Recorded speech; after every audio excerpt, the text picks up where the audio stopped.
Good morning, everybody. Welcome to Impacting Coffee, the last Impacting Coffee of 2021. Oh, what a year! Oh my gosh! So can't believe it. We're almost at the very end. I am Robert Nelson. I use he him pronouns. I'm with Philip Mexico, and I'm joined by my wonderful co-host Michael Green. How are you, Michael? I see your tree in the background. That looks lovely. How are you today? I'm well, thank you, Robert. I'm excited to be here today. So thank you all for joining, and we're excited for a little plan. So today is Tuesday, and we always like to celebrate Gratitude Tuesday. So I'm going to ask you first, Robert, what are you grateful for?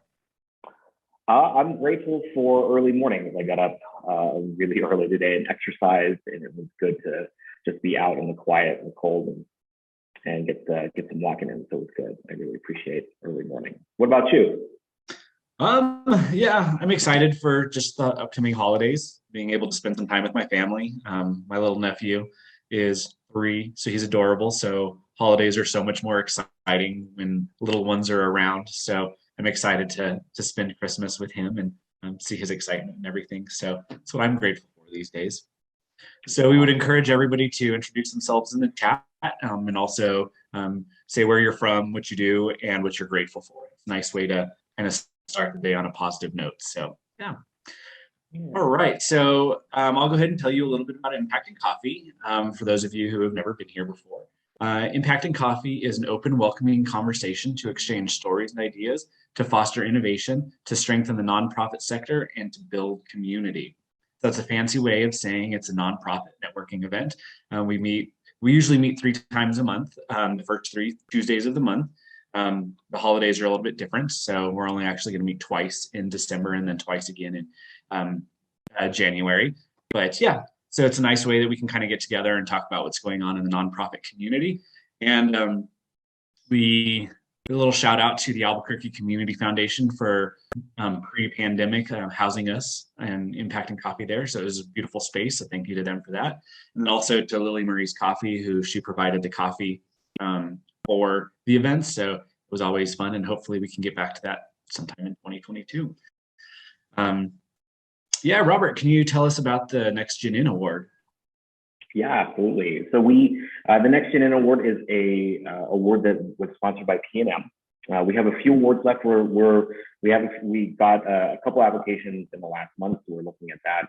I think there's only 3 awards left, I believe, for $2,500. So if you are a nonprofit organization looking to bolster your capacity or have a project to bolster your capacity within the community, let us know. You can either let myself, Michael, Abby, Danny, or Jermaine, or Denise over at Impacting Coffee know, and we'll gladly answer any questions. So yeah, and then once we have an idea of some applicants and make some awards, we'll ask that group or that nonprofit organization to come back to Impacting Coffee to tell us about their project and some of the work that they accomplished throughout. So and I think that's it for announcements. Michael, you mentioned that yes, this is our last one for December, and that we'll only have 2 for January as well. But you know what? Why don't we go ahead and get started? Michael, would you introduce our first guest, please? Yes, definitely. So we're very excited to have 2 performances today. It's going to be, a fun, just little way that we can kind of celebrate our anniversary. Oh, because Robert, it's also our anniversary, the anniversary of Impacting Coffee. Yes. We just completed our full 5th year, correct? And then we're moving on to our 6th. So we're excited for that. So yeah, so congratulations to us here at Impacting Coffee for achieving that milestone. All right, so our first speaker today is going to be Kristen Berg. We're excited to hear all about your organization and everything, so feel free to take it away. I think Robert and I can spotlight you to put you front and center. There we go. And I know that we'll be sharing a video with us, and so we're excited. Thank you guys so much for having me here today. Like Michael said, I'm Kristen Berg. I'm with Cardboard Playhouse Theater Company, and we're excited to be sharing a clip from a recent performance of Disney's Moana Junior with all of you guys today.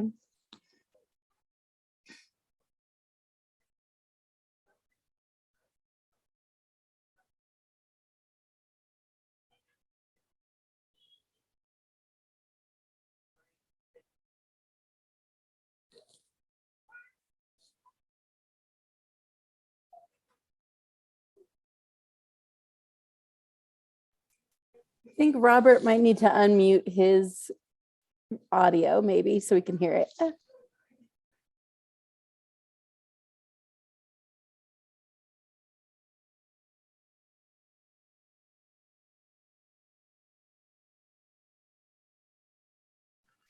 Oh, Robert, we still can't hear it right now.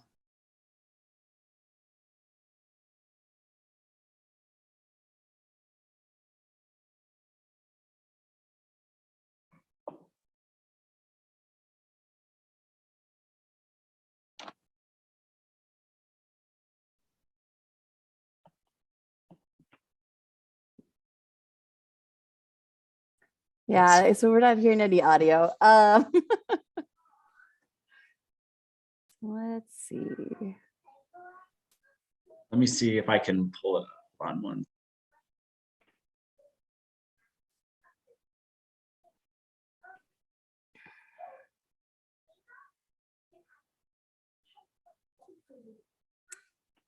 I think I have it on my desktop if we could try to.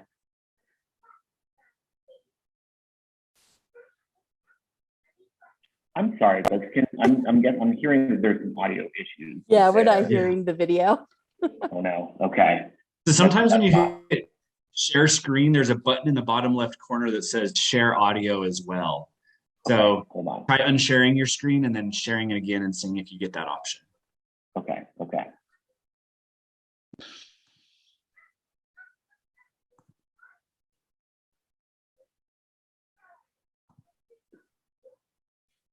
Okay, let's try this. I'm gonna start this over.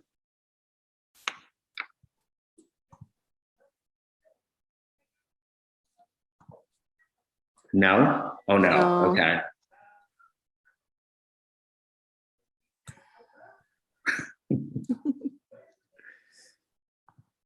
Well, shoot. See, Kristen said she has it on her That's computer, not- so she can try sharing. Kind of working this morning. Can you all see the video then? Yeah, we can see the You can see video. the There's video, just but no you can't see audio. The audio.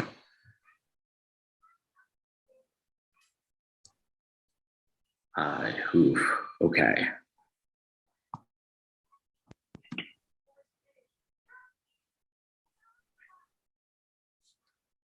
Nothing. Okay. Mm-mm. Wow. Let me try to see. I could try to see if I can share mine, but let me gotta figure out how to minimize where I am right now. Let's see. Sorry about that, folks. No, Sorry for that's the okay. technical difficulties. Oh my gosh. Let's see.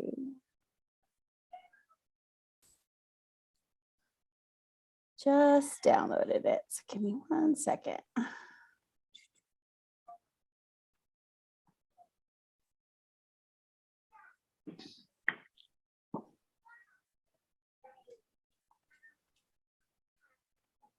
Okay, let's see.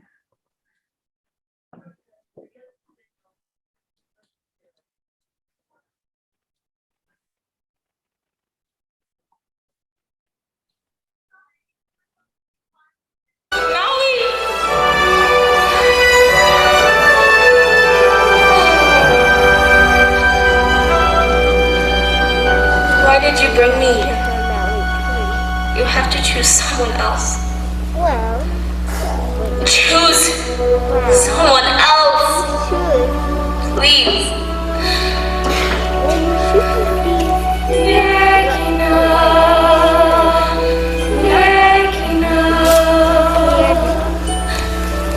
You're a long ways past the reef.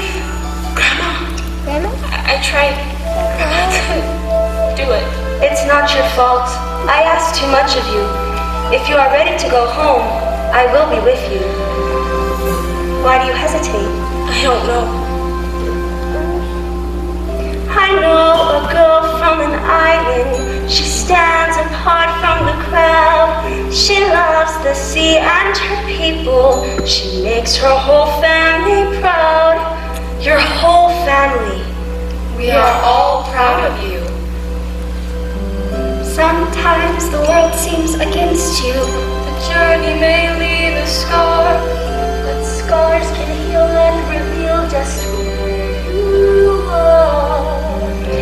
people you love will change you. The things you have learned will guide you. And nothing on earth can silence the quiet voice still inside you. And when that voice starts to whisper, Moana, you've come so far.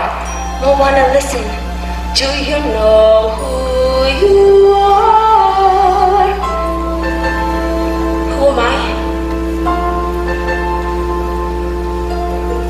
I am a girl who loves my island, and a girl who loves the sea. It calls me.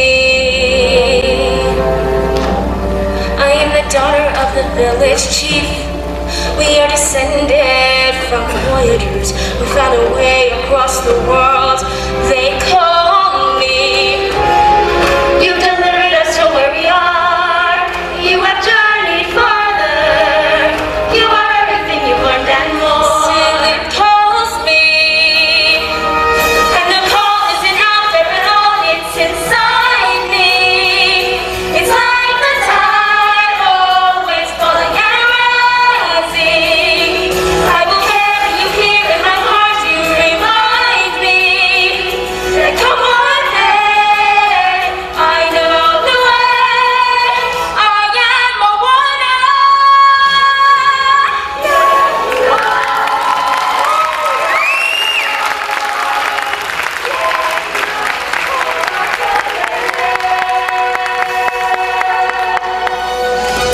I am Moana of Motunui. Aboard my boat, I will sail across the sea and restore the heart of Te Fiti. You've become quite the navigator. Someone taught you well. Yes, he did. You must face Te Kā alone, but I'm with you, and so are all your ancestors. Courage, Moana. Here goes nothing.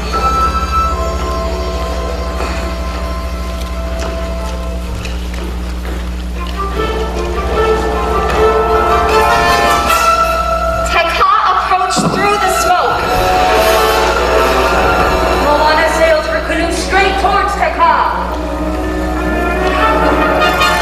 Moana tried to steer through angry seas as Te Kā moved closer, ready to strike.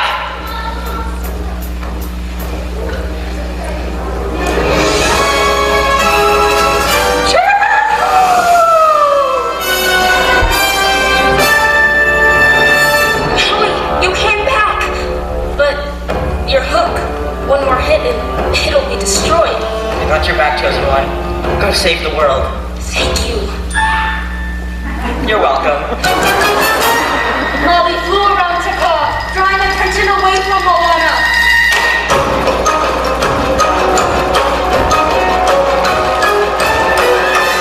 Te Kā struck Maui with a forceful blow, destroying his hook. Maui, your hook! Don't worry about me. Get the heart of the BT.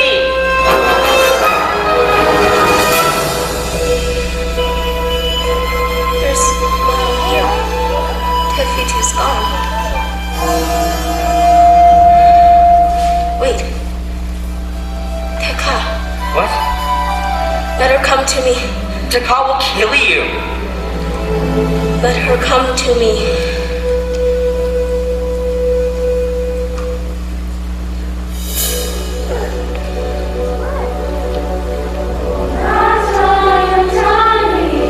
I have crossed the horizon to find you.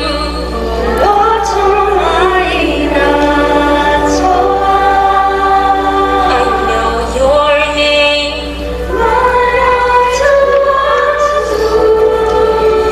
We've stolen the heart from inside you.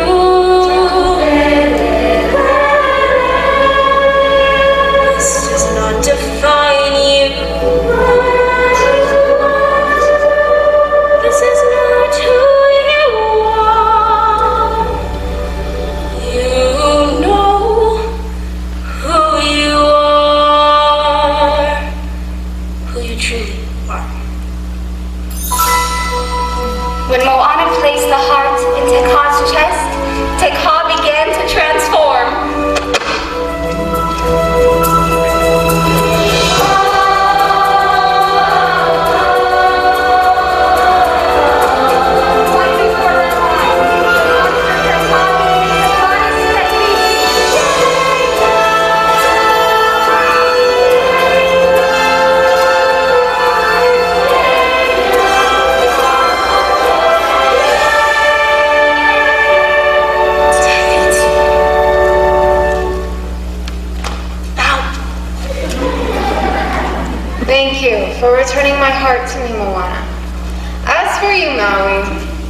What I did was wrong. I'm sorry. I don't deserve it. It would be rude to refuse a gift from a goddess. Thank you. Your kind gesture is deeply appreciated. Jimmy.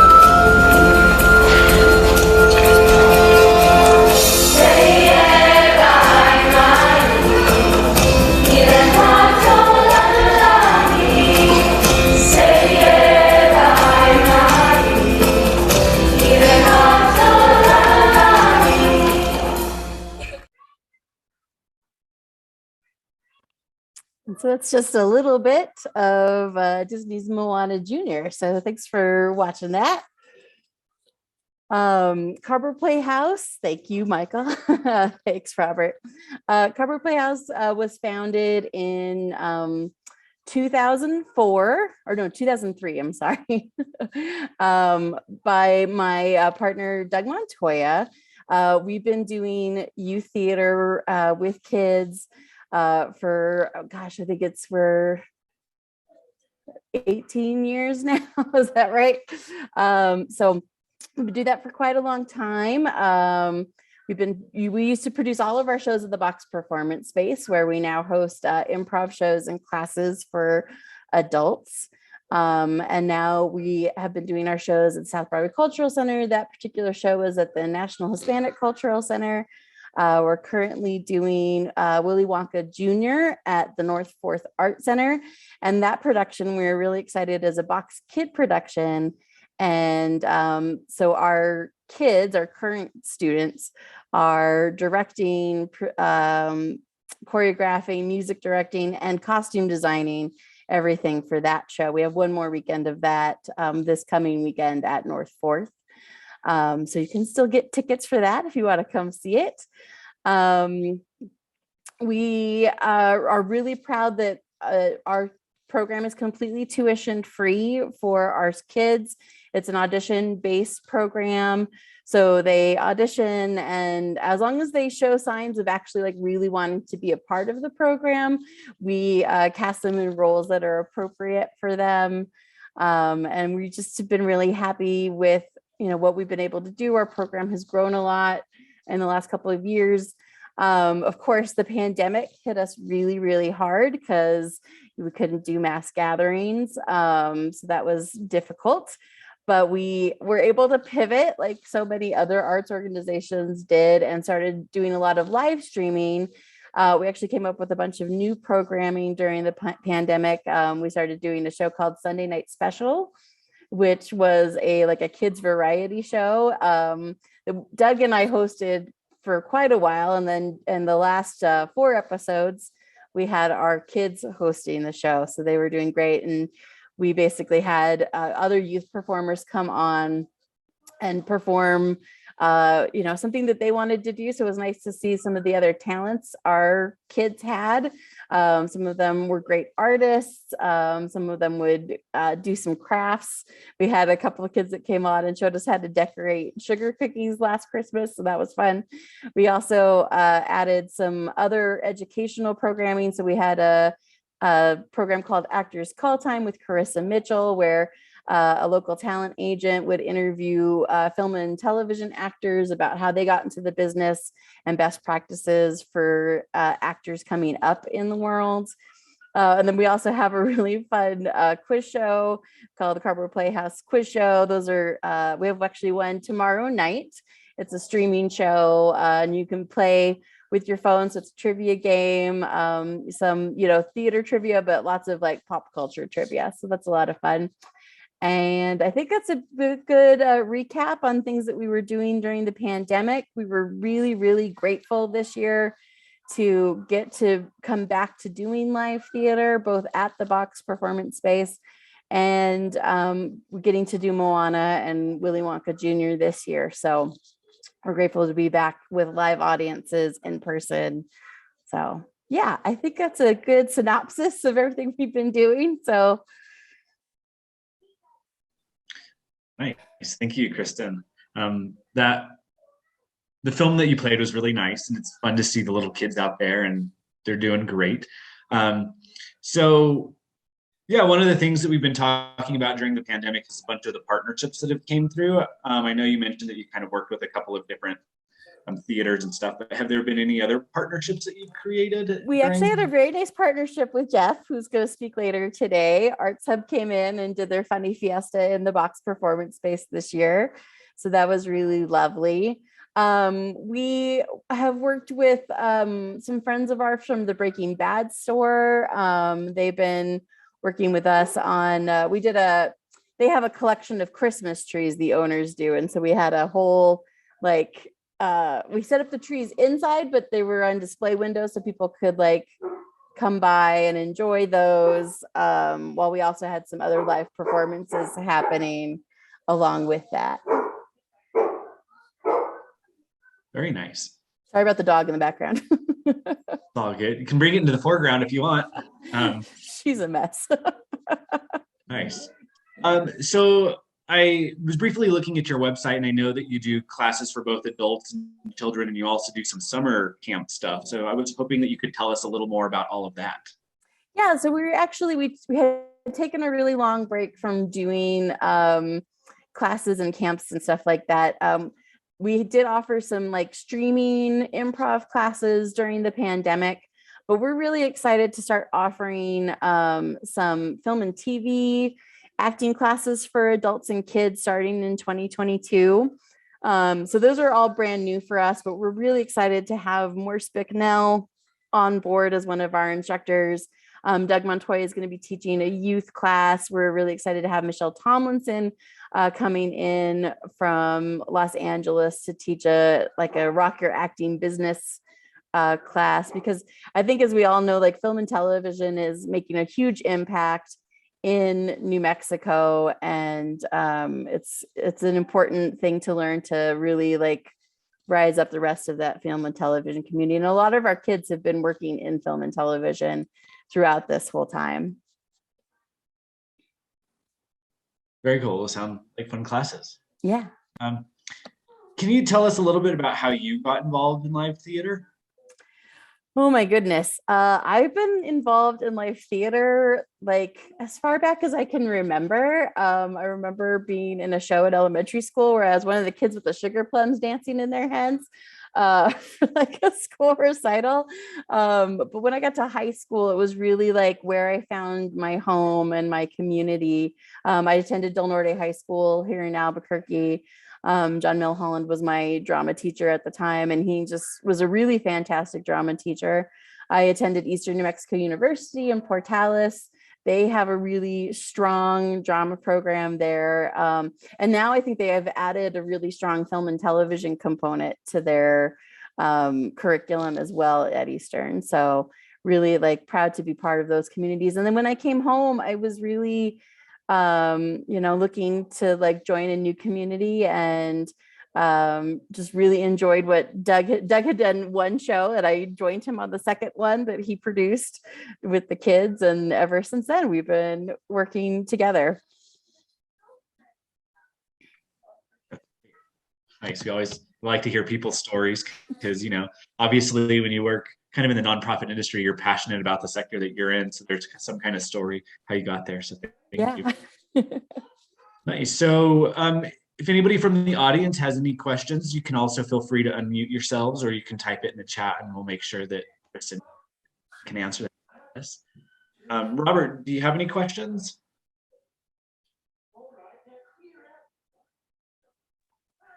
I just got this deer in the headlights look. I'm oh, I don't know if I have questions actually. It's the end of the year. I'm just wondering what are some big lessons you took from this year, and what are some things that you want to implement from those learnings into next year? Gosh, that's a good question. For me, it really was having theater taken away, which was never anything I thought would ever happen to me in my life, was hugely devastating on many levels. So I have really I always appreciated the work that I got to do, but I really appreciate it now. I see how important it is to the kids that are in my program who were missing so much.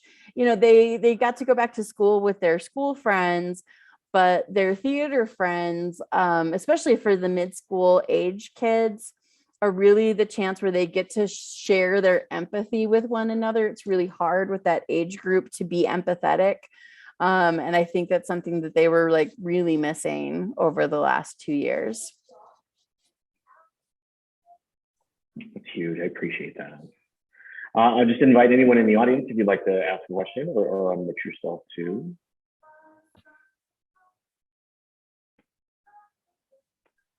Hey, Kristen, I'm curious personally. What's your favorite show with Cardboard Playhouse you've ever done? Oh my If you can goodness. answer that. Oh, That that's might be a a hard really, question. really hard one. There's so many. We did a production a few years back, I think in 2016, of Disney's The Lion King Junior. I think they call it the Disney's Lion King Experience Junior because they don't want it to be like, it's not the stage show. In fact, there's so much criteria. They're like, you can't copy the costumes, not the choreography. It has to be your own version of it, which I really love because it gives us freedom to do whatever we want. But that show in particular was really cool to get to do with our students because it's a piece of material that they know very well. And some of them had seen the like touring production come through Pope Joy Hall previous to that, but to get to like take kind of what they knew from those two, like the stage version and the movie, and be like, it's going to be completely different than that in as many ways as we can make it, was really cool to see their different takes on how those characters should be portrayed. Nice. How do the actors who get involved with you all, how do they find out about you? All that good stuff. Yeah, so of course we have our website, cardboardplayhouse.org. I'll put that in the chat later on. We also have Facebook and Instagram. So Cardboard Playhouse Theater Company, you can look those up. We post auditions for our upcoming shows. We have not announced our 2022 season yet, but once that gets announced, those audition dates and things will go up. Kids would sign up for an audition time. We usually work with kids ages 8 to 18. For Moana, we did have like a vaccination requirement for that show. And we still are talking as a company moving forward into 2022, how we're going to handle vaccinations and those kinds of things. But yeah, so our auditions would get posted both on our website and on our social media. People would sign up for an audition time. The kid would need to prepare about like 30 seconds of a song a cappella. And then we would have cold readings from the script and then possibly some choreography for them to perform with a group. Very cool. And kind of speaking of scripts, how do you go about finding the scripts and deciding on the shows that you're going to do? Yeah, so typically, for the most part, we license our materials for Musical Theater International. They have a really big thing called Broadway Junior. So they adapt a lot of their shows from Broadway shows into juniors and kids scripts. And so what that does is it adjusts the vocal ranges for kids to be able to perform those shows. Now, we have worked in the past with some local playwrights. Jason Witter and Casey Mraz have been really great partners of ours and have written some original work for us to do. One of our favorites that we got to do with them was Mimi and the Ghosts. It was a lot of fun to do with them. And so we're hoping to do some more of that in the future. And of course, that's the thing that's so hard, is that original work is not as like catchy as like Disney's Lion King Jr. So we have to like intersperse, some original work with those big name ones to help, because we really do survive on, grants and donations, but really ticket sales is a huge part of how we survive as an organization. That was one of my questions too. So good deal. Very good. Let's see. Do we have any questions from the audience? All right. So, Kristen, we always ask the same question to all of our speakers for the last question, and it's, what can this community do for you? Well, I think the best thing the community could do is like help their kids find some kind of creative outlet, whether it's theater or music or writing or any of those things. So kids can help express themselves in their own way.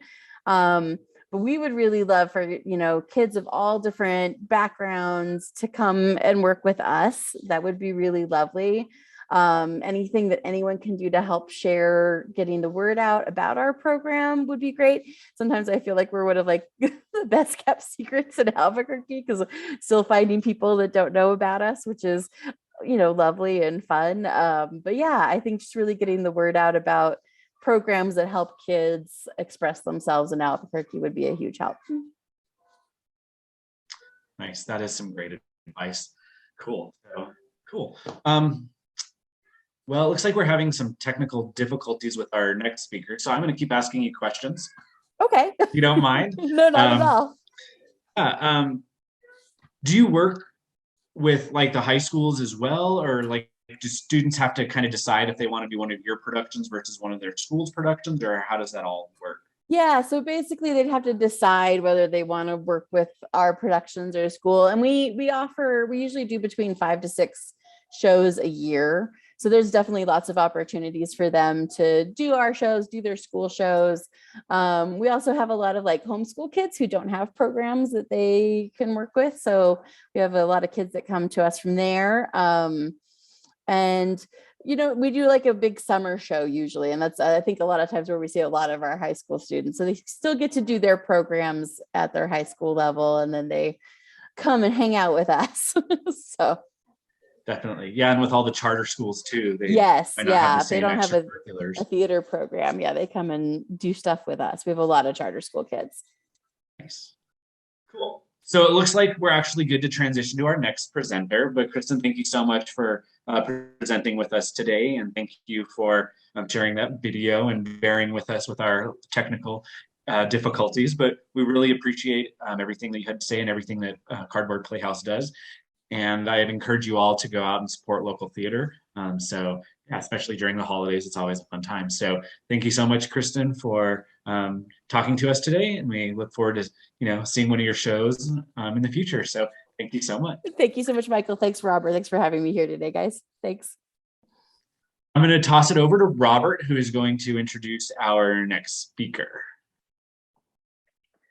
Michael, and thanks everyone for having patience with us as we deal with technical difficulties in the Zoom world this morning, especially on a cloudy Tuesday morning. But I'm very proud to introduce our next guest, Jeff Anderson from Art Hub, also a former Grand Plan employee over here. So we are old friends over here. Jeff is with the Art Hub. He's been in arts for a very long time, and I hope everyone gives a warm impact and coffee welcome to Jeff and what's going on with you. Hey, Jeff, how are you doing this morning? And thank you so much for joining us. Hi, good morning. I'm doing well. How are you, Robert? I'm good. Sounds like we had some technical difficulties with Sarah. Unfortunately, she couldn't join us today, which is okay. People have internet issues, and so. But it sounds like you have a different footage you'd like to share with us. Yeah, absolutely. So we did earlier this year. We did the Funny Fiesta. We brought it back after taking some time off, which is a comedy festival that primarily focuses on local comics, but then also brings comics from all around the country. And as one, have some fun, but also connect local artists and national artists and create some community there. So little technical difficulty. Initially, we were going to cut up some jokes from the Funny Fiesta just to make sure that they were all super appropriate. Some tech difficulties with the footage, and then we were going to have a comic come on and do some live jokes, but then Comcast had an outage in her area. Yeah, but Jeff, could you tell us a little bit more about? So y'all do a lot of stuff. Could you tell us a little bit more about how Art Hub started and kind of what brought y'all to here, to where it's at and what you're doing today? Yeah, absolutely. So Art Hub started in 2018.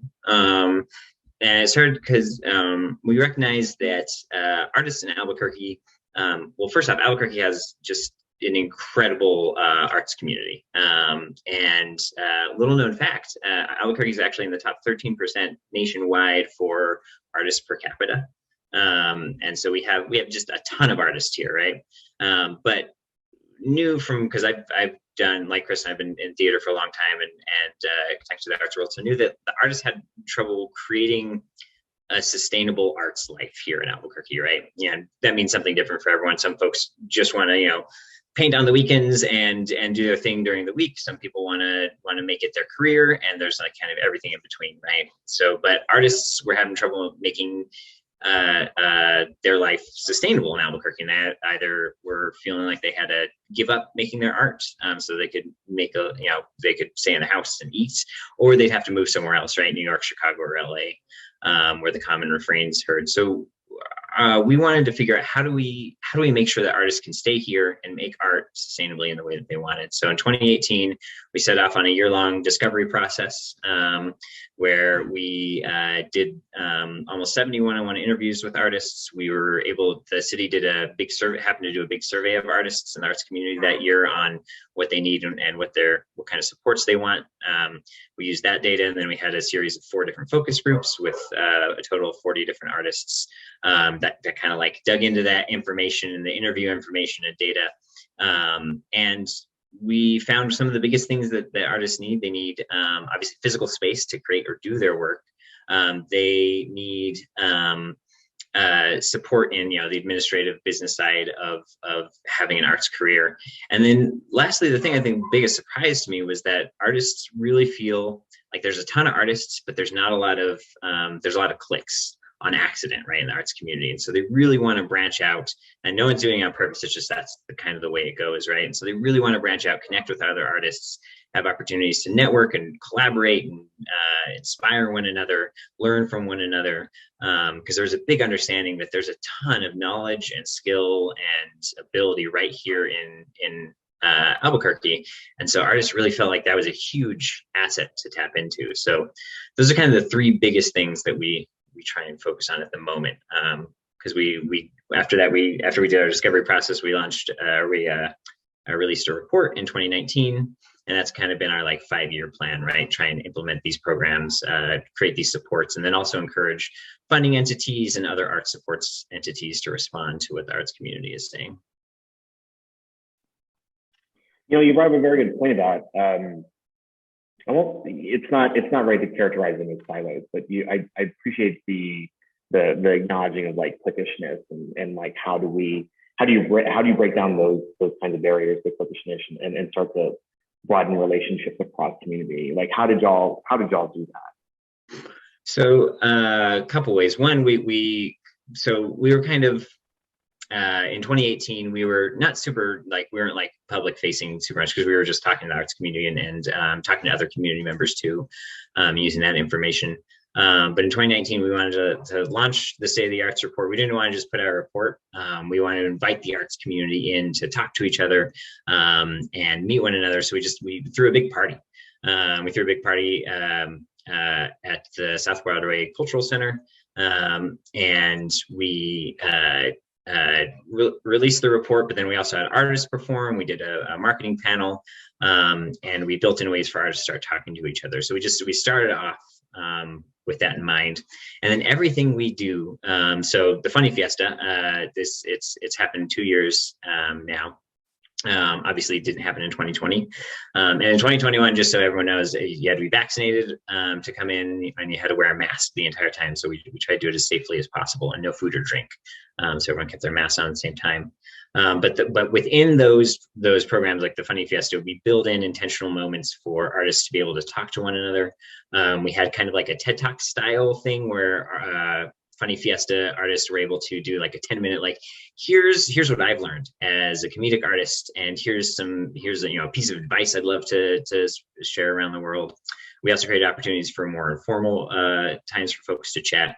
And we found that actually those opportunities, and it's a really positive atmosphere. Everyone's excited to be there, and connecting people at those moments in particular is really powerful, because those are the kind of relationships that grow. and we asked folks afterwards, like, did you make a meaningful connection with another artist? And between both years, I think 97% of artists told us that, yeah, they made a meaningful connection that's going to carry on throughout their career, which is really cool. And we try and build in those opportunities to every kind of program we do. We do a fellowship program, which is a 6-week professional development intensive for artists who want to learn more about the business side of stuff, right? Social media, taxes for artists, because it's a kind of unique thing. How to think about their business side in a different way from their creative side. Some tactics to grow sustainably, but also in that we build in ways for folks, again, to network. We build in ways, we say, we ask folks, like, what do you need? What do you have? How can you talk to another fellow? And kind of share resources. You give some advice, they give some advice, they provide a service, you provide a service, kind of thing. And again, with that, every single fellowship artist who's completed the program has reported that even several months after the program, they're still collaborating with, talking with, learning from artists that they have connected with through that program. So it's a really big piece of what we do. I think it's really important because greatest strengths in the arts community are the artists themselves. And so getting them to connect is really powerful and important to us. That's really awesome. And considering what's happened in the last 2 years with the pandemic, like, those relationships are so key into one surviving and thriving, most likely. But what are some what are some lessons that you learned over the last couple of years and shared with other artists in our community? Yeah, I think one, with the pandemic, right? One huge bummer that all the in-person stuff that artists really rely on to make a living went away. So that was a huge bummer. But one of the lessons learned, and kind of knew this, but it reinforced, is that artists will always create, right? No matter what the situation. We know there were some dancers that were very collaborative usually, but they just decided, there were some dancers who decided, like, I'm going to do like a dance in front of the Sandias as the backdrop, and then it's going to be a solo piece. Then I'm going to film myself and edit myself. The visual arts community really did an amazing job of shifting to creating some like online markets and auctions and stuff like that. We tried to create some community during the lockdown through social media and bringing artists together and encouraging folks to create and still network with one another. So I think one of the biggest lessons is just how resilient artists are here in Albuquerque. With everything coming down, an artist, typically, especially if you make a living with your art solely, you don't have a lot of wiggle room financially. So when everything shut down, it could have spelled disaster, and it did spell disaster for a lot of folks, but it didn't spell an end to creation. So the resiliency in the arts community is really incredible. And the need to create and share stories that are, especially like stories from here, right, from Albuquerque, and share creativity from here.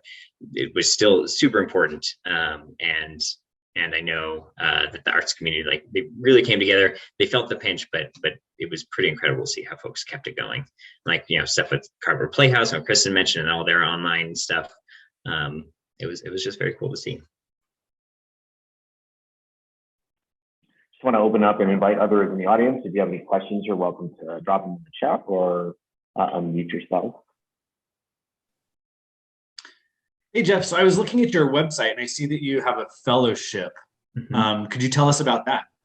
Yeah, absolutely. So it's a 6-week professional development intensive, and it focuses on two things, right? The administrative business side of stuff, and also creating connections among artists. And our goal is to really get folks, because one of the things that I was saying we heard is this, lots of cliques, lots of unintentional, like, insular groups form in Albuquerque arts community. And so our goal is to get folks from a lot of different sectors and mediums to come together and meet folks who they never would have otherwise met before, right? So we like to start off by we know it's focused on those two things, but we also want to tailor it to whoever's in the program, right? So beforehand, we start off by asking artists, like, what do you want to learn? What do you need? What are the skills you need? What kind of connections do you want? And then we tailor We bring in professionals, like we've had social media experts, marketing experts come in. We've had tax folks come in, which, maybe not the most interesting, but it's really good information for artists to know, like, this is tax deductible, that's not. Here's how you might track your stuff throughout the year. We've had grant writing workshops for artists. We've had like strategic planning and strategic thinking goals. So and one of the things they walk out of it is a year-long strategic plan on, like, here's where I want to be and here are the steps I'm going to take to get to it. And then also throughout, we have, throughout the 6 weeks, we have opportunities for artists to talk to one another and say, like, here's where I'm at. Can I get some advice on this? Or, this is a skill I don't have. Do you or anyone know anyone who has a skill like that? And just to get to know one another, right? So what do you do? Why do you create? Where do you create? What do you create? Right? And having an opportunity for folks to really connect. But yeah, it's a 6-week program, and the idea is that folks can walk out of there with new skills to make it more sustainable for them to create here in Albuquerque. Because artists are going to create, but so many times they don't know what they don't know as far as the administrative business side. And so if they're really looking to grow as an arts entrepreneur, or grow their small business that they've already started, it's a really great stepping stone and tool for folks. And again, like I said, it's tailored, right? So we try and also get people from different sectors. We also try and engage where people are, right? Our first fellowship, we had people who were kind of mid-career. Our second one, we had folks who maybe a little bit more early career.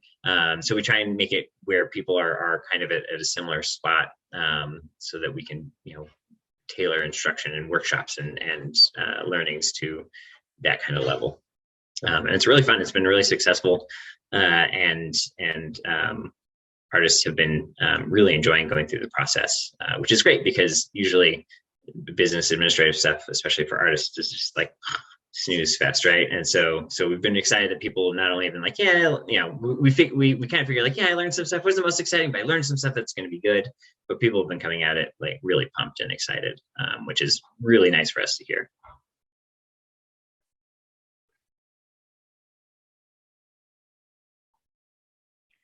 Jeff, what are some things you're looking that you're excited for 2022?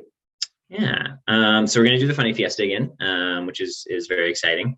That'll be coming at some point in September. And we're going to keep doing the fellowship. One of the things we're going to launch is, the fellowship has been for, adults 18 plus, right? We're going to launch a youth fellowship coming up.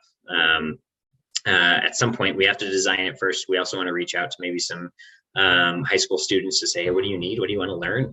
What does it mean for you? What are the business admin skills that a high school artist might need? And so we're going to launch that at some point. We're going to also do some more adult fellowships, which we're very excited about. And one of the things that's been a few years in the making that came out of our discovery process is we're going to launch a resource database for artists. And because one of the things we keep hearing is, like, I know what I need, but searching for it is a pain, or searching for something that I can afford, or like all the information is in a million different places on the internet, right? And a Google search, it'll take you so much time to go through that. So our goal is to, we're going to start small. We're going to start with just a couple components to make sure it's good and useful. And then eventually we're going to grow it so that there's, if you're an artist in Albuquerque, you can be one-stop shop to find grants, supplies, collaborators, space to rent, anything artists might need to do it. And we just held a couple of focus groups for that from local artists to say, what kind of stuff do you need? What should we prioritize as we build it out over the next few years? What's the functionality that you want to see in that website? And so our next step is in the new year, we're going to start building it. We're going to beta test it with a small group of artists, and then we're going to fully launch it in the middle of the year. And our hope is that it's an easy place for artists to find resources, so they don't have to expend a ton of energy searching for and then trying to access the resources. That's really cool. I'm glad that you're continuing the fellowship too. Michael or anyone else in the audience, do you all have any other questions for Jeff? No. Jeff, we'll ask you the last question. What is one thing that our community can do for you today? Ooh, one thing. I would say I'll put it in I'll put our website in the chat, but you can sign up for our mailing list and also download our State of the Arts report from 2019. So one, sign up for the mailing list because you'll get an opportunity. Like we don't send out a ton, but whenever there's an opportunity for artists to get resources or access one of our programs, we'd love the more people that know about it, the more they can spread the word, and we can get a wider connect with a wider range of community members. So I'd say the number one thing is go to our website, sign up for a mailing list, and download the State of the Arts report. Especially if you're in maybe a nonprofit sector that's economic development or a funder or something like that, because I really think that's one thing we're trying to shift the narrative. Like arts is arts, and that in and of itself is important, but arts is also economic development, and we're really trying to shift the narrative on that. So the more people that know the information and know what the state of the arts are in Albuquerque, and the more people that know, like, here's a resource or here's a program that you can connect with as an artist, the better it'll be for all of us as our arts community grows and expands. That's awesome. Thank you, Jeff. I really appreciate you being here today. Can we have a big, warm virtual applause for Jeff and for Art Hub? And we appreciate all the work, and we appreciate you too, Kristen, and all the work that y'all are doing. That's it for Impacting Coffee for 2021. So we're really excited to get into 2022, and we'll be back, I think, on the second week of January. So I believe that's January 10th. 11th, sorry, January 11th, we'll be back with Impacting Coffee. A lot of things are happening in January, legislative session, a few other things. So we'll keep everyone posted as to who'll be presenting at Impacting Coffee in January. And as we close out this year, I hope everyone has a good holiday season and stay with your loved ones and your families, and we'll get through another year of COVID, hopefully, and we'll get out of it soon. Michael, is there anything you want to add before we get going today? No, I just want to thank everybody for being supportive of Impacting Coffee over the past 5 years. It's always a pleasure to find out what's going on in the nonprofit community and stay connected. And so, we hope that you all, enjoy Impacting Coffee and keep on coming. Absolutely. And big thanks to our Impacting Coffee team, to Abby and to Danny and to Denise and Jermaine. Thank you so much for all of your support as we got through this year. It's amazing. So I think anytime we get through a year, it's something to celebrate. So with that, I will relinquish the last minute of your day back to you Tuesdays, and wish all happy New Year and happy holidays to everyone here in community today. And like I always say, may all your lights be green. We'll see you in 2022, y'all. Take care. Thanks, everyone. Bye, everyone.